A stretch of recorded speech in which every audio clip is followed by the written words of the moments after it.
Eh bien salut tout le monde, c'est Kawabunga, on se retrouve pour une nouvelle vidéo de Clash of Clans. Donc avant toute chose, je voulais vous dire que je suis vraiment ravi de tous les retours que j'ai pu avoir pour la première vidéo de présentation. Franchement je m'y attendais pas, ça m'a fait super plaisir, merci beaucoup. Donc voilà, comme promis, cette vidéo elle va s'appuyer sur vos idées. Donc j'ai pris une idée qui m'a été proposée. Donc c'est le rush en full archer. Donc voilà, c'est le rush en full archer. Donc on m'a aussi proposé le rush en farming, mais je vois vraiment pas l'intérêt.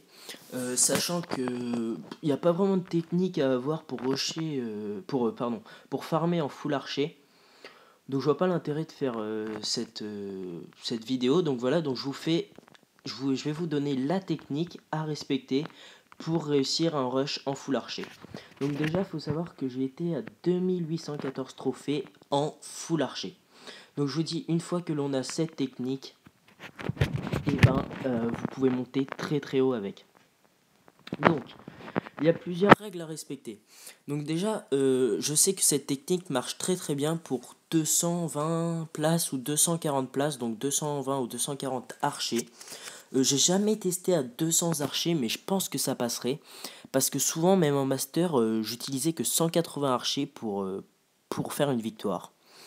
Donc voilà, donc la première règle à respecter, c'est au niveau des sorts. Si vous avez que 3 sorts, vous faites 3 foudres.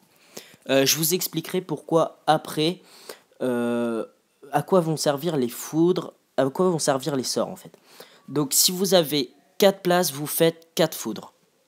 Si vous avez 5 places, vous faites 4 foudres et un rage.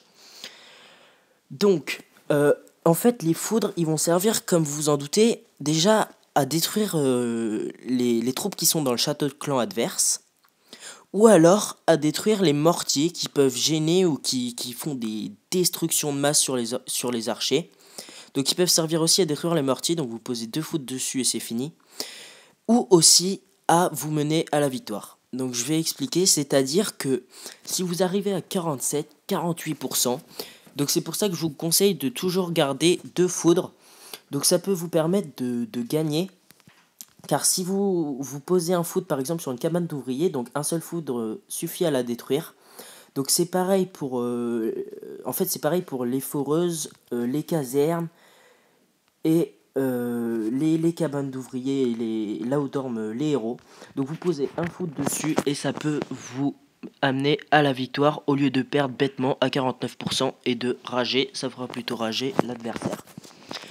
Donc voilà. Ensuite, la deuxième règle qui est vraiment primordiale à respecter, c'est qu'il faut qu'il y ait 32 bâtiments en dehors du village. Pourquoi 32 ? C'est super simple. Parce que un HDV 10, quand tous les bâtiments sont posés, il y en a 80 en tout. Si vous détruisez 32 bâtiments, déjà, vous êtes sûr de faire 40-42%. Donc déjà, ce sera 40-42% fait facilement, sans utiliser trop d'archers, puisque les bâtiments sont en dehors, donc facile à détruire.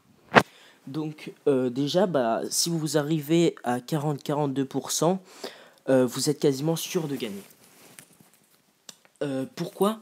Parce que déjà, dans votre château de clan, je vous conseille d'avoir une troupe forte, c'est-à-dire soit PK, Golem ou Drag. Parce que lorsque vous aurez détruit tous les bâtiments qui sont autour, il faut une troupe forte pour pouvoir encaisser les dégâts, parce que pour qu'ils puissent casser le rempart et en même temps encaisser les dégâts et détruire les bâtiments du coup qui sont à l'intérieur du village.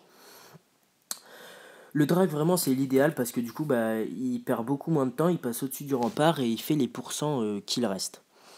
Ensuite j'ai oublié de vous dire, mais le rage, pour ceux qui auront 5 sorts, le rage il sert pour les héros. Donc déjà si vous voulez rusher en full archer, c'est obligé que vous ayez les héros au cas où que vous faites que 48% ou voilà. Vous aurez bien le seum, vous perdrez des trophées alors que bon, attendre vos héros ça aurait été beaucoup plus rentable on va dire au final. Parce que vous posez votre roi, il servira de tank, il va encaisser les dégâts, il est fait pour ça, il est costaud, il est bon notre roi. Donc vous mettez votre roi, ensuite vous mettez votre reine derrière. Vous mettez le petit rage là-dessus et ils vont faire les derniers pourcents restants. Donc voilà, au niveau des sorts et des bâtiments. Donc 32 bâtiments dehors, c'est la règle primordiale du full archer. Et vous vous en doutez que si le niveau de l'HDV ennemi est baissé, donc c'est-à-dire s'il est niveau 9 par exemple, il y a moins de bâtiments, donc les pourcents vont se faire plus facilement, et HDV 8 encore mieux. Donc voilà. Ensuite, il y a des villages vraiment types à ne pas attaquer. Donc c'est les villages qui ont 3 mortiers sur les côtés. C'est-à-dire ici par exemple, ici ou ici. Pourquoi? Parce qu'ils vont détruire vos archers en masse. Et vous allez en perdre beaucoup trop et du coup vous ne pourrez pas faire tous les pourcents pour gagner. Donc par exemple moi j'en ai qu'un. Bon je vous dis pas d'attaquer mon village hein. Mais voilà j'en ai qu'un. Donc ce type de village à un seul mortier, bah, vous le détruisez avec 2 foudres et voilà. C'est pareil pour les arcs X. Si les arcs X ne sont pas sur les côtés, vous pouvez attaquer, mais s'il y a 2 arcs X qui sont sur les côtés, eh ben, ils vont faire beaucoup trop de dégâts à vos archers, ils vont les allumer et vous arriverez pas à gagner, à mon avis. Essayez, j'ai déjà essayé pas mal de fois, mais à chaque fois ça a foiré. Donc voilà, donc je vais vous montrer ça en image. Donc c'est pas vraiment un rush en full archer là, c'est un village fantôme.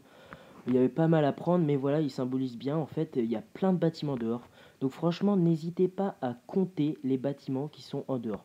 C'est clair, au début, je me dis, mais t'es con, franchement, de compter les bâtiments dehors. Enfin, t'as l'air con et tout.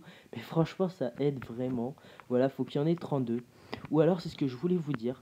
Si jamais vous voyez des bâtiments à l'intérieur, mais qui ne sont pas protégés par aucune défense, eh ben, n'hésitez pas à les compter dans vos 32 bâtiments. Parce que voilà, ils sont faciles à détruire et il n'y a pas besoin d'énormément d'archers pour les détruire.